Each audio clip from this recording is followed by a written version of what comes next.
चलिए कक्षा 10 के प्यारे बच्चों, जैसा कि जीनियस एकेडमी 2.0 में आप सभी छात्रों का बहुत बहुत स्वागत है। छात्रों, मैं संतोष सर कक्षा 10 संस्कृत विषय का यहाँ पे संस्कृत पद्य पीयूषम नामक पुस्तक को पढ़ा रहा हूँ। और छात्रों, चतुर्थ पाठ संस्कृत पद्य पीयूषम के चतुर्थ पाठ को आज पढ़ाया जाएगा। इसके पहले 3 पाठ को पढ़ाया जा चुका है, जैसा कि लक्ष्य वेद परीक्षा पहला पाठ, उसके बाद वृक्षाणाम चेतनत्वम, इसके बाद सूक्ति सुधा पाठ को पढ़ाया जा चुका है। आज यहाँ चौथा पाठ शांति सौख्यम, शांति का अर्थ हो जाएगा सहनशीलता का, सौख्यम माने सुख, शांति का अर्थ हो जाएगा सहनशीलता का, और सौख्यम माने क्या हो जाएगा सुख, अर्थात सहनशीलता का सुख। ठीक, इसमें यह जो पाठ सहनशीलता का सुख अर्थात शांति सौख्यम लिया गया है, यह पाठ भी महर्षि वेदव्यास द्वारा रचित महाभारत से लिया गया है। ठीक, और इसमें युधिष्ठिर को दिया गया उपदेश है। तो छात्रों, यहाँ एक एक श्लोक की हम सब व्याख्या पढ़ेंगे, तो आप सब कॉपी और पेन लेकर के बैठ जाइए और एक एक श्लोक का हिंदी अर्थ, हिंदी व्याख्या उसका लिखते चलेंगे, ताकि आगे उसको तैयारी करने में सरलता हो। तो देखते हैं यहाँ पहला श्लोक। यो दुर्लभतरम प्राप्य मानुषम द्विषते नरः धर्मावमन्ता कामात्मा भवेत् स खलु वंचते। यो माने जो, यो का अर्थ हो जाएगा जो, दुर्लभतरम यानी अत्यंत कठिनाई से प्राप्त होने वाले, दुर्लभ है अर्थात अत्यंत कठिनाई या कठिनता से प्राप्त होने वाले, प्राप्य माने प्राप्त करके, प्राप्य का अर्थ हो जाएगा प्राप्त करके। इसमें प्र उपसर्ग आप धातु और लेप प्रत्यय का प्रयोग हुआ है, अर्थ शब्द बना है इसका प्राप्य अर्थात प्राप्त करके। मानुषम माने मनुष्य के जीवन को, ऐसे मानव जीवन को। द्विषते माने द्वेष करता है, द्विषते माने द्वेष करता है, नरह माने मनुष्य। ठीक, अर्थात जो मनुष्य अत्यंत कठिनाई से प्राप्त होने वाले मानव जीवन को प्राप्त करके भी दूसरे मनुष्यों से द्वेष करता है। धर्मावमंता अर्थात धर्म का अनादर करने वाला होता है। धर्मावमंता का अर्थ हो जाएगा धर्म का अनादर, अर्थात धर्म को नहीं मानता। काम आत्मा माने कामनाओं में आसक्त रहता है, हमेशा कामनाओं में क्या होता है, आसक्त रहता है। और स भवेत माने होता है, स माने वह खल निश्चय ही, वंचते माने अपने आप को धोखा देता है या ठगता है। ऐसा मनुष्य अपने आप को निश्चय ही धोखा देता है। ठीक, तो इसकी व्याख्या को देख लेते हैं। जो मनुष्य, यो माने जो, जो मनुष्य अत्यंत कठिनाई से प्राप्त होने वाले ऐसे मनुष्य के जीवन को प्राप्त करके भी दूसरे मनुष्यों से द्वेष करता है, धर्म का अनादर करने वाला होता है और कामनाओं में आसक्त रहता है, वह निश्चय ही अपने आप को ही धोखा देता है। क्योंकि मनुष्य बहुत ही, जो मानव जीवन है वह बहुत ही कठिनाई से प्राप्त होने वाला है। 84 लाख धरती पर जीव हैं, तो ऐसे अच्छे कर्मों से जो है मानव का शरीर प्राप्त होता है। तो ऐसे अत्यंत कठिनाई से जो मनुष्य का जीवन प्राप्त हुआ है, ऐसे मानव जीवन को प्राप्त करके भी जो मनुष्य दूसरों से क्या करता है, द्वेष करता है और धर्म का अनादर करता है, कामनाओं में क्या रखता है, आसक्त रहता है, अर्थात कामनाओं में, इच्छाओं में पड़ा रहता है, और निश्चय ही वह अपने आप को ही ठगता है अर्थात धोखा देता है। ठीक, दूसरे श्लोक को देख लेते हैं। सांत्वेन अन्येन प्रदानेन प्रियवादेन चाप्युत सम दुख सुखो भूत्वा स परत्र महीयते। सांत्वेन माने सांत्वना के द्वारा, सांत्वेन का अर्थ हो जाएगा सांत्वना के द्वारा। अन्न प्रदानेन अन्न दान के द्वारा, अन्न देकर अर्थात अन्न दान के द्वारा। प्रियवादेन माने प्रिय वाणी के द्वारा, अर्थात प्रिय वाणी बोल करके। ठीक, अप्च माने और, अप्युत माने संतुष्ट करता है या प्रसन्न करता है, खुश करता है। सम माने समान, दुख सुखो माने दुख और सुख में, भूतवा माने हो करके, अर्थात सुख और दुख में एक समान भाव वाला हो करके, दुख सुख में एक समान हो करके। स माने वह है, परत्र माने परलोक में भी, अर्थात मरने के बाद भी। महीयते माने सम्मान या प्रतिष्ठा प्राप्त करता है। तो यहाँ से इसके अर्थ को देख लेते हैं। जो मनुष्य सांत्वना के द्वारा, अन्नदान के द्वारा और प्रिय वाणी बोल करके दूसरे मनुष्यों को संतुष्ट करता है और दुख और सुख को एक समान समझने वाला होता है, निश्चय ही वह परलोक में भी सम्मान पाता है या प्रतिष्ठा को प्राप्त करता है। देखते हैं तीसरा श्लोक।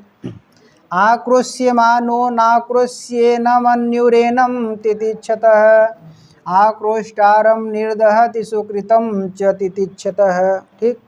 आक्रोश्यमानः, आक्रोश्यमानः का अर्थ हो जाएगा गाली दिए जाने पर भी, अर्थात गाली दिए जाते हुए भी न आक्रोश्यमेन अर्थात स्वयं से गाली उसको नहीं देना चाहिए। ठीक।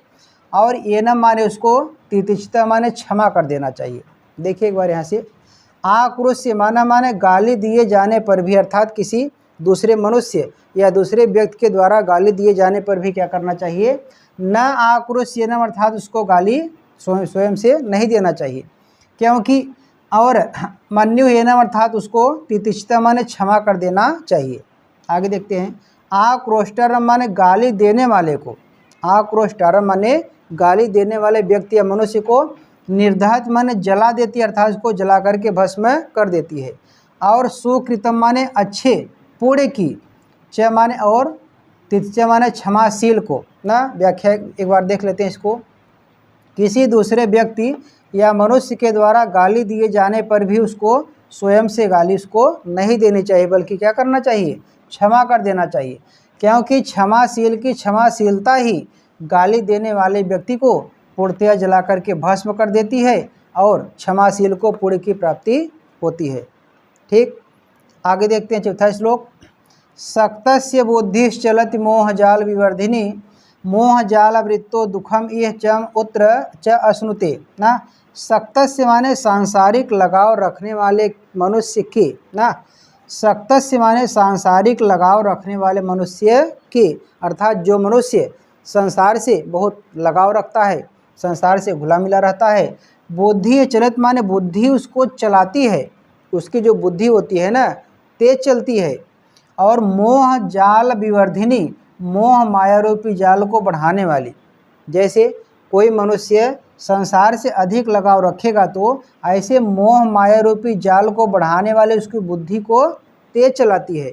और देखिए, मोह जाल आवृत्तो, मोह माया रूपी के जाल में पड़ा हुआ व्यक्ति या मनुष्य, दुखम माने दुख, इह माने इस संसार में, उत्र अर्थात परलोक में, दुखम माने दुख, इह माने इस संसार अर्थात इस भौतिक संसार में, च माने और, उत्तर माने अर्थात परलोक में भी, अश्नुते माने दुख उठाता है।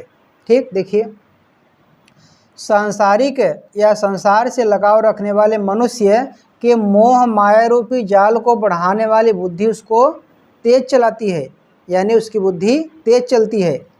और मोह माया रूपी के जाल में पड़ा हुआ मनुष्य इस लोक में और परलोक में दुख ही दुख उठाता है। ठीक। पांचवा श्लोक देख लेते हैं। अतिवादां स्थितिच्छेत नाभिमन्येत कंचन क्रोध्यमानः प्रियं ब्रूयात् आकृष्ट कुशलम वदेत। अतिवादांत यानी अत्यधिक कटु वचन बोले जाने पर, अति माने अत्यधिक या बहुत ही, और वादांत माने कड़वे वचन बोले जाने पर, अत्यंत मतलब कटु अर्थात कड़वे वचन बोले जाने पर, तितिच्छेत माने सहन करना चाहिए।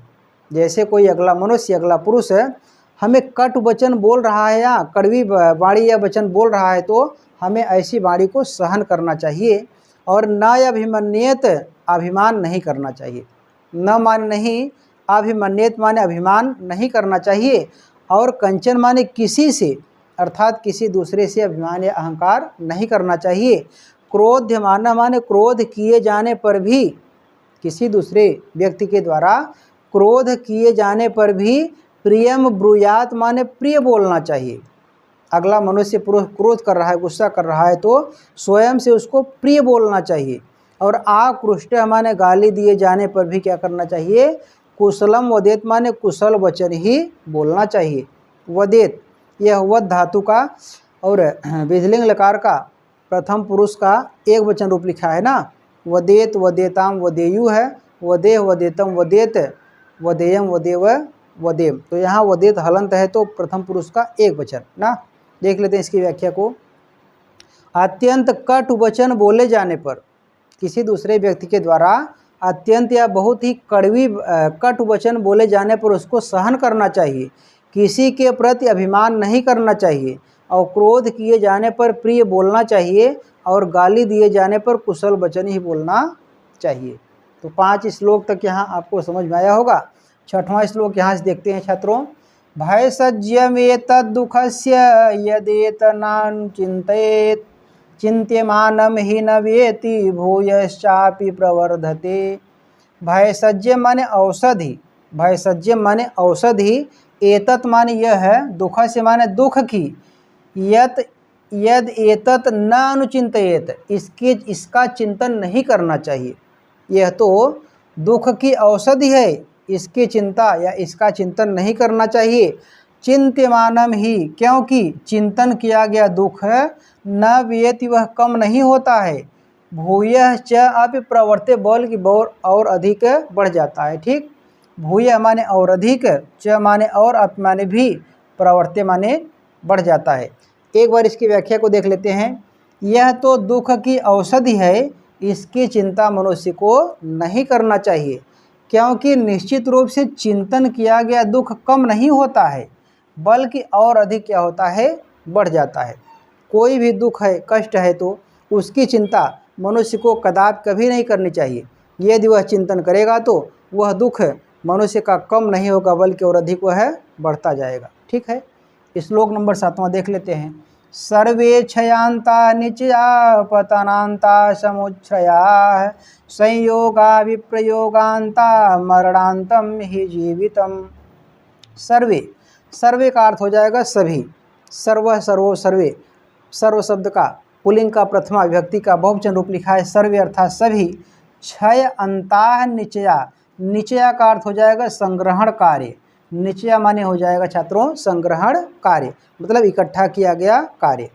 क्षय अंता माने अंत में क्या होते हैं, सब नष्ट हो जाते हैं। सभी प्रकार के संग्रहण कार्य अंत में वे सब नष्ट हो जाते हैं। और पतन अंता समुच्छ्रया, पतन माने पतन हो जाती हैं, अंता माने अंत में, समुच्छ्रया माने ऊंचाइयाँ। और सभी प्रकार की उन्नति, सभी प्रकार की जो ऊंचाइयाँ हैं वे सब अंत में क्या होती हैं, पतन की ओर चली जाती हैं ना। संयोगा माने सभी प्रकार के जो मेल मिलाप हैं, संयोग हैं, जो मित्रता है, मेल मिलाप अर्थात संयोग हैं, ऐसे संयोग। विप्रयोगांता माने अंत में बिछुड़ जाते हैं, विप्रयोगा माने बिछुड़ जाते हैं, अंत हमारे अंत में।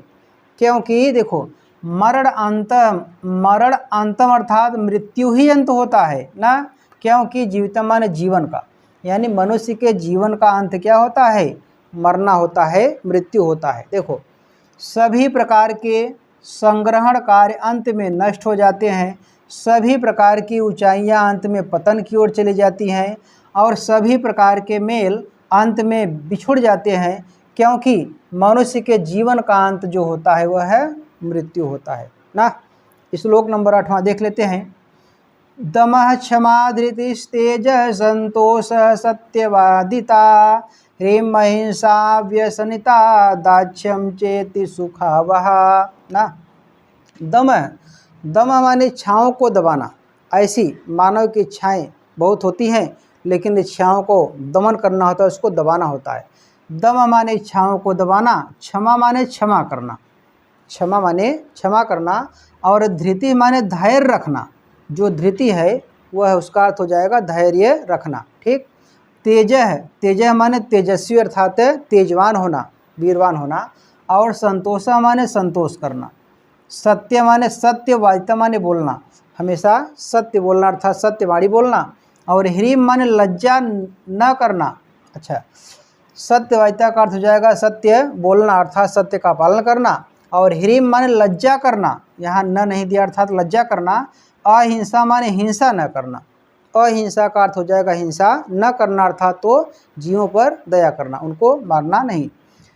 ह्रीं अर्थात लज्जा करना अर्थात अपने किए गए गलती का पश्चाताप करना, लज्जा करना। और अहिंसा माने हिंसा न करना। और व्यसनिता माने दुर्व्यसनों से दूर रहना, बुराइयों से अर्थात दुर्व्यसनों से दूर रहना। और दाक्ष्यम च इति और कुशल होना, निपुण होना, सुखावहा और यही मनुष्य के सुखी रहने के गुण हैं ना। इच्छाओं को दबाना, क्षमा करना, धैर्य रखना, तेजवान होना, संतोष करना, सत्य बोलना, लज्जा करना, हिंसा न करना, दुर्व्यसनों से दूर रहना और कुशल होना, यही मनुष्य के सुखी रहने के गुण हैं ना। इतनी बात आपको आ गई होगी। श्लोक नंबर देखते हैं 9वां। ये क्रोधम सन्नियछन्ति क्रुद्धा न संशमयन्ति च न कुप्यन्ति च भूतानां दुर्गाड़यति तरन्ति ते। ये माने जो, ये का अर्थ हो जाएगा जो अर्थात मनुष्य। क्रोधम माने क्रोध को अर्थात अपने क्रोध को, सन्नियछन्ति माने नियंत्रित कर लेते हैं। ऐसे मनुष्य जो अपने क्रोध को नियंत्रित कर लेते हैं। और क्रोधान माने दूसरे मनुष्यों के क्रोध को, संशमयन्ति माने शांत कर देते हैं। संशमयन्ति का अर्थ हो जाएगा शांत कर देते हैं। च माने और। न कुप्यन्ति क्रोध नहीं करते हैं, न माने नहीं अव्यय पद है, और कुप्यन्ति माने क्रोध करते माने क्रोध है नहीं करते हैं अर्थात किसी दूसरे। अच्छा, च माने और, भूताना माने प्राणियों या मनुष्यों पर, किसी दूसरे मनुष्यों पर क्रोध है नहीं करते हैं। दुर्गाड़यति माने कठिन से कठिन परिस्थिति को भी, कैसी भी आपत्ति विपत्ति आ जाए, कोई भी परिस्थिति कठिन से कठिन आ जाए, ऐसी कठिन परिस्थिति को भी तरंति माने पार कर जाते हैं। ते माने वे कौन मनुष्य? जो मनुष्य अपने क्रोध को नियंत्रित कर लेते हैं और दूसरे के क्रोध को शांत कर देते हैं और खुद दूसरे मनुष्यों पर क्रोध नहीं करते हैं, ऐसे मनुष्य कठिन से कठिन परिस्थिति को भी पार कर जाते हैं। ठीक, श्लोक नंबर देखते हैं 10वां। अभयम यस्य भूतेभ्यो भूतानां भयं यतः तस्य देहात् विमुक्तस्य भयं नास्ति कुतश्चन। अभयम, भय होता है जिसको डर लगे, मतलब डरना, लेकिन यहाँ अ लिखा है तो अर्थात भय से रहित, अर्थात निडर, एकदम निर्भय, अर्थात भय न हो, अर्थात किसी प्रकार का डर न हो। यस्य माने जिसका, अर्थात भूतेभ्य माने ऐसे मनुष्यों से, इसका अर्थ हो जाएगा पंचमी का बहुवचन, किसी दूसरे मनुष्यों से जिन मनुष्य को भय न हो। जैसे हम किसी दूसरे मनुष्यों से न डरे, हमको किसी दूसरे मनुष्यों से भय न हो, डर न लगे ना। भूतानां माने प्राणियों को अर्थात मनुष्यों को, अभयम माने भय न हो, डर न हो, यस्य यतः माने जिसका। देखो, जैसे हम किसी मनुष्यों से नहीं डर रहे हैं तो हमसे भी कोई दूसरा मनुष्य न डरे, वही लिखा है पहली लाइन में यहाँ पे।